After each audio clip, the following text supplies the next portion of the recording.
when I was in the toughest times and I was able to pull myself through, how did I do it? What were some of the elements that made the biggest difference in your life when you did those turnarounds, when you made it through whatever was your toughest times? For me, those toughest times in the very beginning were when I was just a kid and my mom and dad separated, and my mom thought I was on my dad's side, so she kicked me out. She kicked him out already. He moved back east, and I was literally sleeping in my car trying to figure out how to survive. And, homeless, trying to figure out what to do. I had to figure out, what am I going to do to change myself? Because first I was just depressed and overwhelmed, and I felt like there was nothing I could do. I had a similar experience in a different way at a totally different stage of life. In my early 30s, when suddenly I was diagnosed of having a tumor in my brain. And all of a sudden, your whole life becomes total uncertainty. And what do you do to turn things around? Well, at the most fundamental level, I did 5 things. And these are the 5 that I invite you to consider and look at your life to either take yourself to the next level, be able to thrive during these difficult times, or turn yourself around so you can begin to thrive. The first thing I believe you got to do to turn yourself around is really take control of your mind, or specifically, you got to feed and strengthen the mind.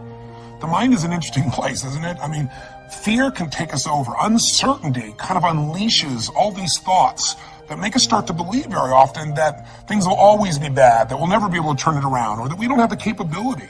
It's just the nature of those inner voices that everybody feels at times. Now, maybe you're not feeling it right now, but I'm sure there are times that you have.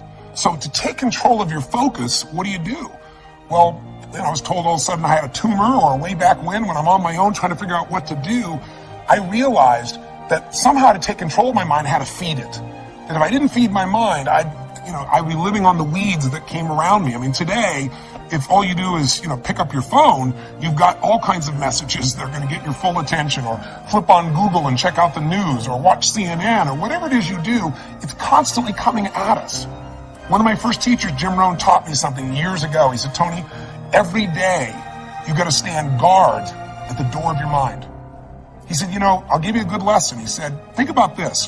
What if your worst enemy in the whole world came and dropped some sugar in your coffee? He said, what would happen to you? And I was just a 17-year-old kid just getting started. And I said, what do you mean? I'd have sweet sugar. He said, that's right.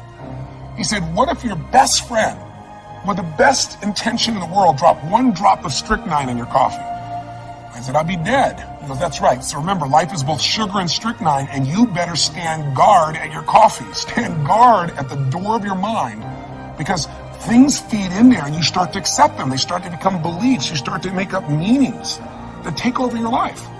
My fastest way of combating that when I was first brand new, just trying to figure out what to do with my life, was to read. And I was poor. I was literally sleeping in my car, so I'm ancient enough to remember when there wasn't an internet, and when I would go to the library. And I would go to that library, and my whole goal was feed the mind. Feed the mind for at least an hour minimum a day, and sometimes more than that, where I would read somebody's biography. I'd read the story of somebody who went through some unbelievably difficult time and how they turned it around. And it gave me perspective. Or I'd read a book like As a Man Thinketh. If you haven't read it, it's worth reading again and again. You can read the book in about 20 minutes. Or I'd read Man's Search for Meaning, where all of a sudden Viktor Frankl, a man who was literally living at that time in Auschwitz, losing all of his family, and he figured out how to make it through that time and add value. These stories, these things fed my mind something nutritious, something strong. If we are what we eat, we are what we read, we are what we listen to. Later on, I began to feed my mind, about understanding the ideas around health principles and how people had turned themselves around who had tumors, who had cancer. I did the same thing most of my life, starting when I was 17, by listening to audio tapes. I went out, I was constantly feeding my mind. I didn't let or hope that a good idea would interrupt me or interject itself upon me. I knew a great idea had to be pursued. I had to go after it. I had to feed and strengthen my mind every single day. So I did it with audio tapes, I did it with books, and I did it by literally doing incantations, saying to myself something over and over again with such intensity till my mind began to believe it. So reading, listening, feeding your mind is the first step to get out of that place of uncertainty and to start to re-tap into your real ability to thrive in any environment. What's the second key? Well, number 2 is you got to feed and strengthen your body. As simple as that sounds, if you've been around any of my work at all, I believe physiology first. And sometimes even try to feed your mind. You can feed it, but those thoughts keep coming back. What's going to change that mind faster than anything else is a radical change in your body, a radical shift in your physiology. How do you do it? Well, Think about this. When times are really uncertain, fear creeps in. And what is fear? Fear is something quite physical. It takes a hold of you when it's really there and intense. We've all had that gut level fear, that dark night of the soul at times where it feels like, nothing's going to work. So how do you turn it around? Yeah, you feed your mind, but you also strengthen that body. When's the last time you really pushed yourself? You went on a run, a slight jog or a walk, but at the end, you pushed yourself for that last 2 minutes, 5 minutes, whatever it was, till you felt like your heart was pumping up, like going to spit out blood, where there was an intensity in you. I know I sound over the top, but that's how I turned myself around. Way back then, when I was literally just starting my journey, I was 38 pounds heavier than I am now, and I was starting to feed my mind, but it wasn't enough. I had to really feed my body, and the way I did it is I decided to go on this run. I picked up, these, in those days, I had cassette tapes. Again, that's how ancient I am, sorry. There was a time before, iPods or anything of that nature, and I listened to this song, this cassette tape. It was by this group, and it was a female group called Heart. And the song was Barracuda, I'll never forget. And I went out there and I decided to go on a run. I hadn't run for God only knows how long, years. And I had a nice big fat belly. But again, I pushed myself so hard, like I had nothing left, and I pushed myself even more. And when that blood started rushing in me, when that was pumping in my brain and my body, or go out and lift weights, go out and push yourself and feel yourself have to force through whatever was your limitation before. When that gets inside you, that physical strength again, that sense of breaking through, every part of you starts to operate differently. Your body changes, so does your mind. What's the third key? Well, that third step is you got to get a role model that inspires you and really shows you the way. One of the biggest things that'll change you once you're mentally and physically strong is you need to believe. You need to not just have a sense of certainty, but you got to believe that there is a pathway to get to where you want to be. Whatever it is you want to change, whether it be your body, your mind, your emotions, your finances, your relationship, you need a role model. So, for example, last October, I realized I only had a few minutes to be on television.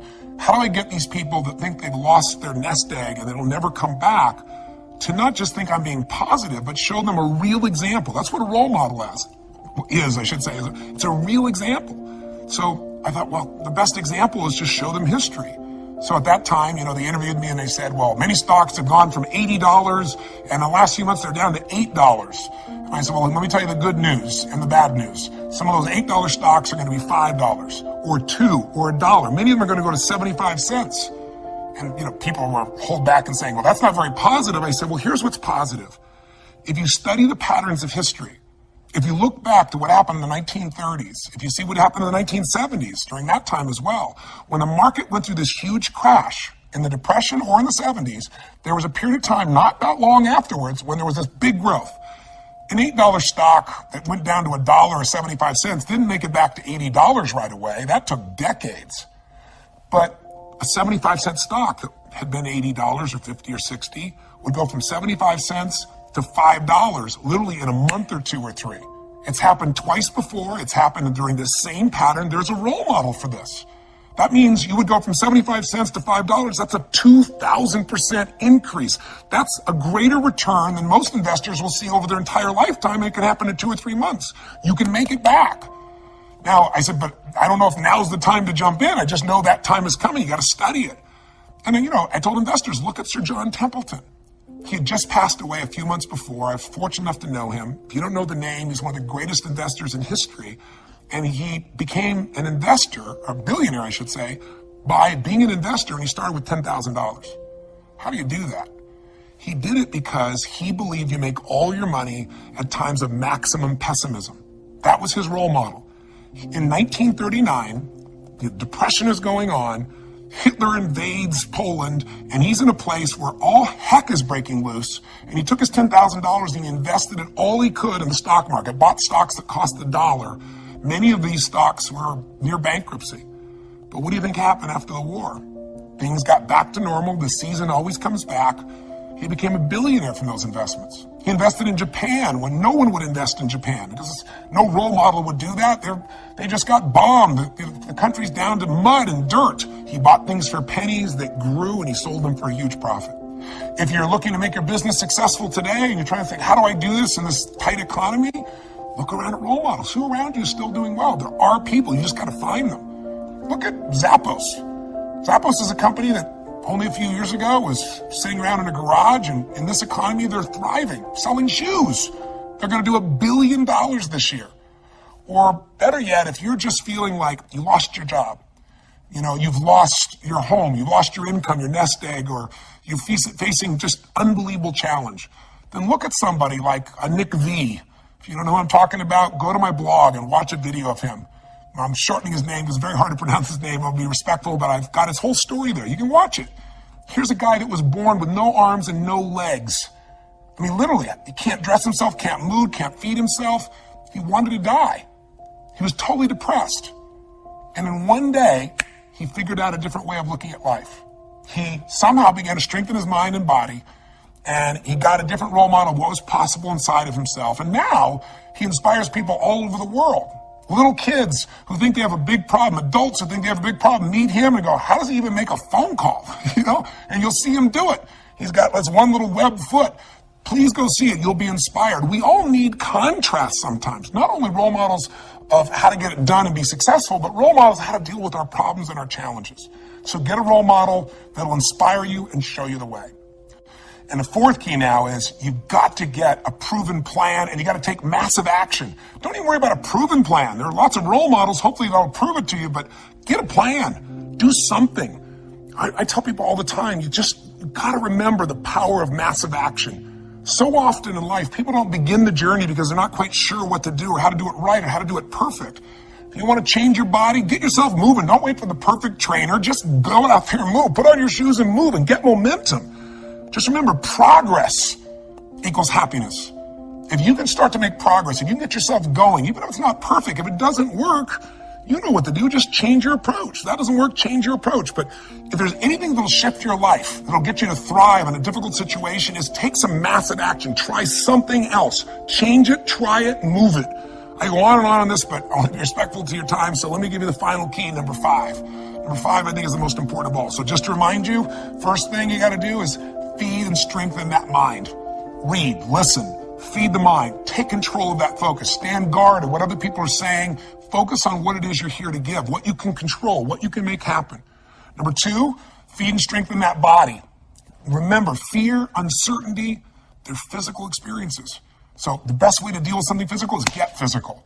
Change that body. Go lift some weights. Go for that run. Do something that's going to get you in that state. If you've been to our seminars, you know exactly what to do. But get that hour of power going, that 15 minutes to thrive, if you're familiar with that, to train your body and mind to be strong again. Number 3, make sure you put yourself in that position where you find a role model that's going to inspire you and show you that way. Maybe it's a contrasting role model. You think your life's so tough? Find somebody with tougher who's really turned it around. Or maybe it's just somebody who's really succeeded, that you can now see there is a way. There's a way through. There's a way to make this happen, even in the toughest times. There's always a way. 4, make sure you get yourself into action. Get a plan, take massive action. And then number 5, most importantly of all of them, feed your spirit. Feed and strengthen your spirit. And there's only one way to do that. It's to find what you're grateful for and to take time, whether it be prayer for you or just taking a moment to think about what it is that's so lucky in your life. There's a rejuvenation in our spirit when we stop taking things for granted. And when, most importantly, what feeds your spirit is to give, to find a way to do something for someone else who's worse off than you are. Because what is this all about? It's about strength, and it's about perspective, it's about action, it's about emotion, and it's about heart. And so many people, miss the opportunity to feel like their life makes a difference. I'm a big believer that motive does matter, that why you do something, people can feel. That people may be skeptical, they may have their judgments or their fears because they've been through so much, but in my experience, ultimately, why you're doing something, people feel. And if you're doing this because some part of you knows that you're here in life not just to get, but to give, then there's a spark that happens in other people because they feel the genuineness of that, and there's a spark that happens in you because it reminds you what you're made for. Like, Thanksgiving is coming, and it's supposed to be a time of giving thanks, right? But unfortunately, for a lot of people, what we're finding is it's just about eating turkey or, eating so much and going and watching the ball game and forgetting what the spirit of the holiday is really about.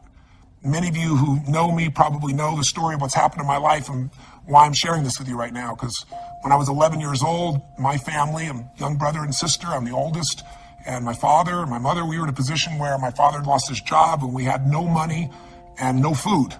And we wouldn't have starved, but we certainly weren't going to have a Thanksgiving dinner, that's for sure. And it was depressing, and my father was saying things to my mother, and mother was saying things to my father that, you never forget and you can never take back. And we were in this psychological, emotional hole, and it felt like nothing could get better. And what changed my life was a simple act of kindness. Somebody who, to this day, I'm emotionally even thinking about it still. That's why I want to talk to you today. To this day, I don't know who it was, but they decided, or knew our family, I guess, and they sent a delivery guy to knock on the door. And, my parents were fighting, so I answered the door. And there was this tall man standing with this big box of food, everything you could imagine for this holiday. And beside him on the ground was this black pan with an uncooked turkey in it. And he said, "Is your father here?" And I said, "Just one moment." And I quickly went over and grabbed my dad and didn't tell him who it was at the door. Just said, you got to answer it. And opened the door. And unfortunately, my father didn't take in the gift. He was angry. He said, "We don't accept charity." He was very intense about it. And it was a seminal experience in my life because I wanted to celebrate. And ultimately, it became a celebration for the rest of my family. But my father didn't take in the fact that strangers can care, that strangers could really look out for you, that there could be an opportunity for you to take in a gift in life. And my father, shortly after that experience, left our family. It was one of the more intense moments of my life. But the beauty that came out of that event is the reason why I'm here right now. Not just talking to you in this conversation here on the internet, but the reason I do what I do is because I was penetrated by this kindness, because the meaning I gave it was that strangers care. And if strangers care about me, then I care about strangers. I got to find a way to give back. And I promised I'd find a way to do that. And so by the time I was 17 years old, I figured out how to do it. I wasn't real successful yet, as you might guess, but I said I was going to feed 2 families. And I went to the grocery store and I got 2 baskets and I went around and put enough food, for 2 different families to have this incredible dinner. And I started the journey. And I began by feeding a family with 5 kids who I had no clue, but the father had left, and it was destiny for me. Next year, I decided it was so moving and emotional, I was going to feed 4 families, and I didn't tell anybody. And the next year, 8, because I wasn't doing it for the stars on my chart. But eventually, I thought, God, I could use some help. So I got my friends involved, and gradually I grew some of my small companies, and my employees got involved. And I'm really proud to tell you that, 30 plus years later today, we're in a situation now where through the foundation, together with people like yourself, we feed more than 3 million people last year in 32 countries. So my final kind of offering to you, my invitation is, come join me. Let's go out and touch some souls. What I really want is you to have the experience of reaching out and touching a stranger for no good reason except it's right. Because I know what that'll do to your spirit. If you're successful, it's going to make you feel something more than success. It'll give your life more meaning. If you're facing some real challenges and you enter a place like, when I went down to the South Bronx, I'll never forget, and entering a place that had no electricity, where people were literally starving, or a man who was literally on the streets, and we brought him this big basket. It was beautiful, and gave him blankets and socks and food. And I literally jumped out of the van. I was with this amazing man from the Salvation Army who was driving me around, and jumped out and handed this big basket, this huge basket, to this man.